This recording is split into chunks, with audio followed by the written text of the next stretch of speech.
Sota terra ve quan ens vam interessar per al projecte Stronger Peripheries. Havia de passar a Mataró i a l'illa de Sardenya. Ens en vam adonar que Mataró destaca perquè hi ha molts hipogeus, que són com aquests túnels també d'origen una mica misteriós. I Sardenya també destaca perquè hi ha molts miners i moltes coves. Vam veure que aquests dos territoris estaven molt vius sota terra. Aquest univers ens ha cridat molt l'atenció. Entres en un món desconegut, en un espai on et qüestiones moltes coses. Ens ha agradat aquest paral·lelisme d'agafar la nostra eina de treball com el cos i fer aquesta comparació del cos de la Terra amb el cos nostre. Crec que el projecte en parla una mica aquesta manera de mirar endins d'un mateix, veure el cos com una cova. Com l'exploració interior d'aquests dos cossos i comparar-los. Veure les similituds també, perquè el planeta Terra té molta aigua, hi ha cavitats, hi ha roques calcàries, vibra i respira a través de l'activitat sísmica.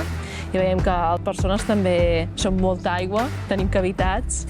Formem minerals, els ossos, les dents, i realment som desconeguts per nosaltres mateixos, tampoc sabem com ens hem creat. I també vibrem a través de la parla i el cant. I això és el que ens agradaria compartir a l'escena. Hem triat les corals per treballar el so a través d'aquesta vibració interna. La comunitat que hem triat és la coral de Primavera per la Pau. Ens interessava col·laborar amb una coral que no fos professional. Creiem que és una bona representació del que és la comunitat. Persones que venen de diferents llocs, que el seu dia a dia pot ser molt diferent. Els veiem molt interessats i estaven contents de poder formar part del nostre projecte i nosaltres d'haver-los trobat.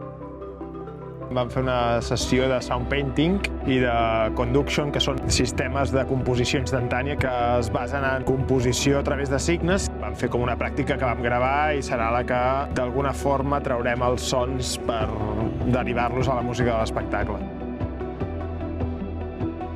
Ens hem sentit molt ben acollits.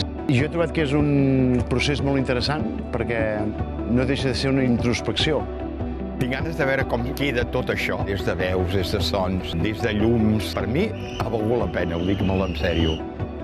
Participar d'un projecte com Stronger Peripheries per la ciutat és obrir cap a una projecció internacional als nostres artistes i alhora també significa una obertura de mires cap a diferents formes de treballar a les residències. També n'hem pogut extreure algunes bones praxis d'altres països. Crec que ha fet un vincle artístic entre el territori de Sardenya i el de Mataró, igual que els camps d'aquí, les 5 sénies, pagesos que ens estan donant un cop de mà. Ens ha agradat allunyar-nos d'espais convencionals també i poder fer servir una escenografia viva. A més, també l'Ajuntament de Mataró ens ha posat en contacte amb el Festival Dos Terços.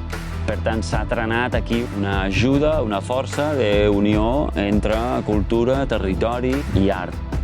Estic molt intrigada en saber com acabarà desenvolupant aquesta peça. Hi ha un punt d'intriga i un punt d'il·lusió, molta il·lusió. Crec que el públic que assistirà probablement sortirà sorprès i tinc la intuïció que serà una peça a partir de la qual, més enllà de l'estètica, ens provocarà qüestions, dilemes.